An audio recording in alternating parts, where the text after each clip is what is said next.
L'attaque de l'aéroport international Diori Hamani et de la base aérienne 101. Salut à tous et bienvenue sur votre chaîne On vous dit tout. Aujourd'hui, nous plongeons au cœur d'un séisme diplomatique sans précédent. L'entretien que vient d'accorder le président du Niger, le général Abdourahmane Tiani, ne se contente pas de faire l'actualité, il met le feu aux poudres.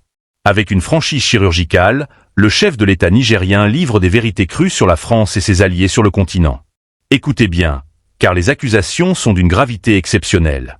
Premièrement, il accuse directement Emmanuel Macron d'avoir pris l'engagement formel de renverser le régime de transition nigérien.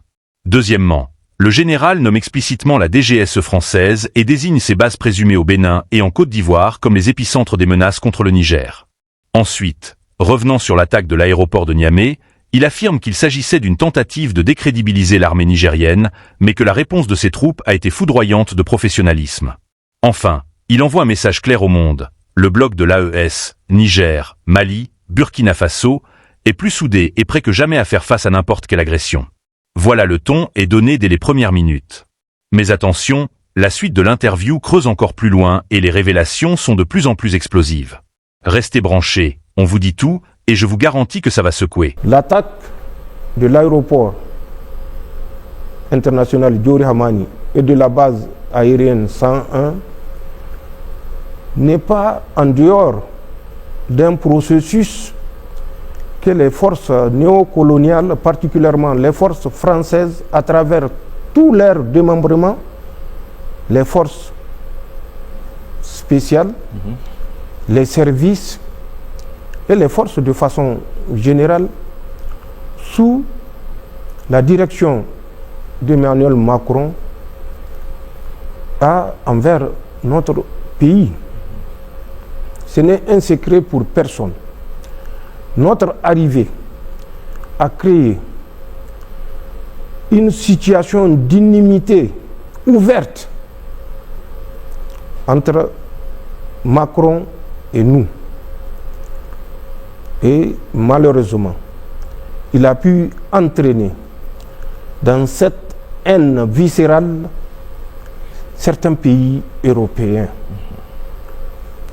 pour lesquels nous sommes amenés à nous poser des questions. Sont-ils aveugles? Sont-ils sourds?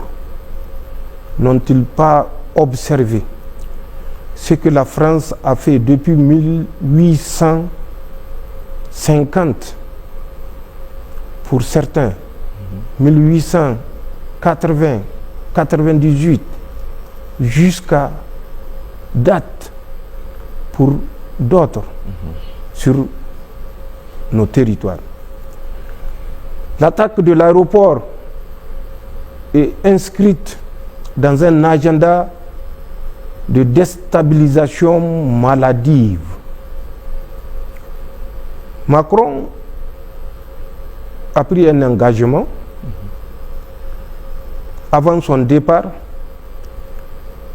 qu'il fera tout pour renverser le régime nigérien qui a osé choisir la voie de l'indépendance, la voie de la souveraineté, la voie de la bonne gouvernance, la voie de l'autosuffisance à travers un développement des bases de production pour une souveraineté économique, la voie courageuse des réformes sociales que nous avions initiées.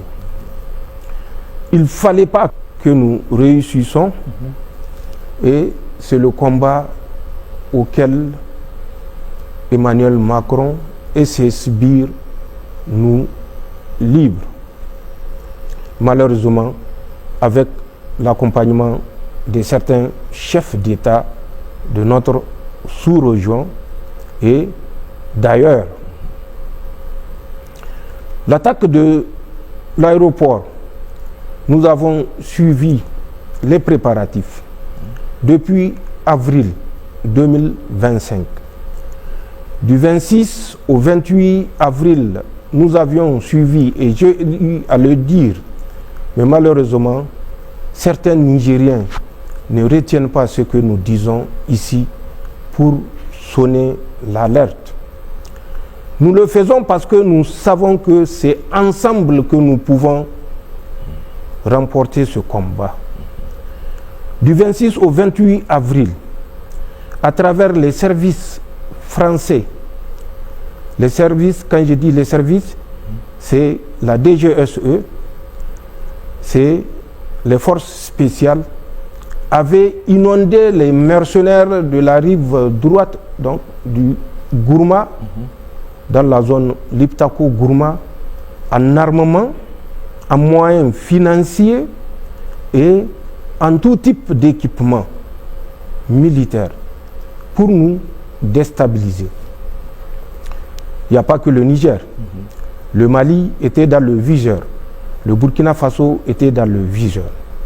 Si vous avez suivi, c'est dans l'euphorie de la réception de ces moyens, armements, roulants, financiers et matériels de toute nature que la tentative d'incursion de Namaro avait eu lieu.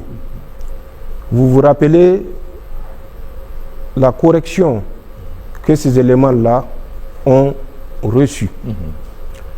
Suite à cette correction que nous leur avons infligée, et surtout à l'initiative, parce que je l'ai dit, c'est l'euphorie de la réception de ce matériel mis en place par la France qui a poussé ces mercenaires-là à s'aventurer. Ils ont été recadrés. Certains ont été relevés de leur commandement parce qu'ils leur avaient donné des consignes fermes. Le signal, c'est aux Français de donner le signal de l'attaque.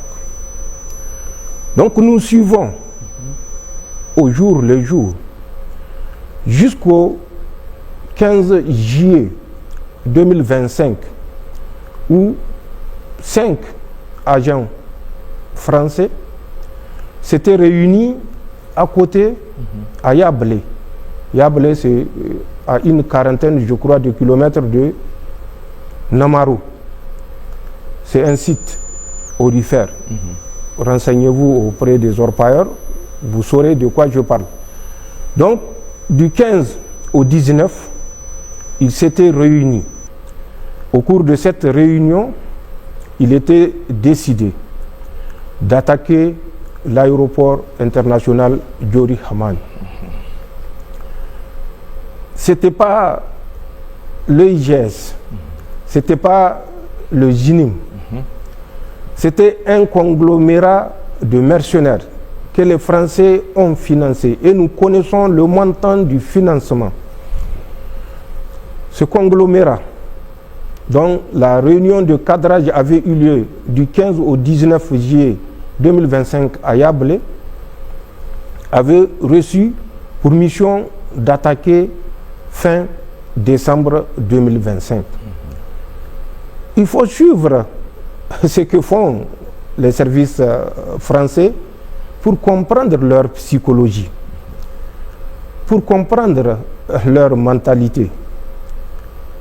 Vous vous rappelez, à travers certains laquais, notamment le site Ingade, mais malheureusement un site que c'est justement des services français qui l'animent, mais qui communiquent les éléments à ce malfrat pour les porter à la connaissance des Nigériens et du monde entier. Et ça, il faut que les Nigériens le sachent. Ils avaient, si vous vous rappelez, lui et un certain Barou Shekaro, mis sur leur site que le général Tchani s'est affolé et il a convoqué une réunion parce qu'il a appris que l'aéroport sera attaqué. Mais c'était des projets qui ont été développés à Yablé du 15 au 19 juillet. Ce n'est pas des chimères. Ce qu'ils disent, c'est réellement leur intention. Nous, Nigériens, nous avons eu l'occasion ou les occasions multiples de savoir que ces gens disent par anticipation ce qu'ils ont déjà ordonné de faire. C'est les dispositions que nous prenons qui font que ces gens sont obligés de reporter. Mais aucun dispositif n'est parfait. Bien sûr. Qu'on me dise une seule capitale au monde qui n'a pas fait l'objet d'attaques terroristes ou d'attaques de grands bandits. La France, c'est Paris leur capitale, j'espère. Oui, bien sûr. Allez-y voir.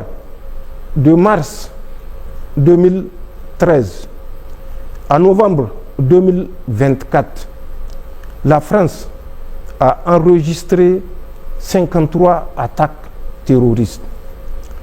De ces 53 attaques terroristes, 80% sont conduites à Paris. Donc, aucun dispositif n'est parfait. Ils sont prompts à dire que nous sommes des incapables. Mais si nous sommes des incapables, peut-être c'est parce que nous sommes des bons élèves, puisque c'est d'eux que nous avons hérité cette incapacité. Et justement, c'est cette incapacité que nous voulons écarter de notre vision.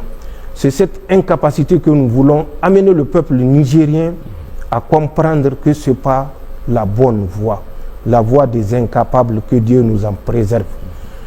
Vous vous rappelez Bataclan, vous vous rappelez le site de Charlie Hebdo, Oui. vous vous rappelez le stade où le président français était au stade quand des attaques simultanées ont été conduites à Paris. 7 attaques la même nuit.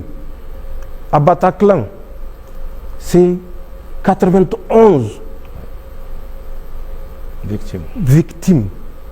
91 en moins de 30 minutes. Donc, ces gens qui crient à notre incapacité, peut-être qu'elle est héréditaire, et quand je dis héréditaire, pas nigérienne, elle est française. C'est pour vous dire, en parlant sérieusement, qu'aucun dispositif n'est hermétique, aucun dispositif n'est infaillible. Nous apprenons, nous Nigériens, de nos failles et nous les corrigeons. Nous avions appris, et ça grâce à notre formation, à anticiper. Parce que dans chaque opération, nous avons appris à prévoir l'imprévu. Mais nous ne sommes pas naïfs et c'est pourquoi chaque fois que nous concevons une opération, il y a un taux d'attrition que nous calculons. Rien n'est facile, rien n'est parfait.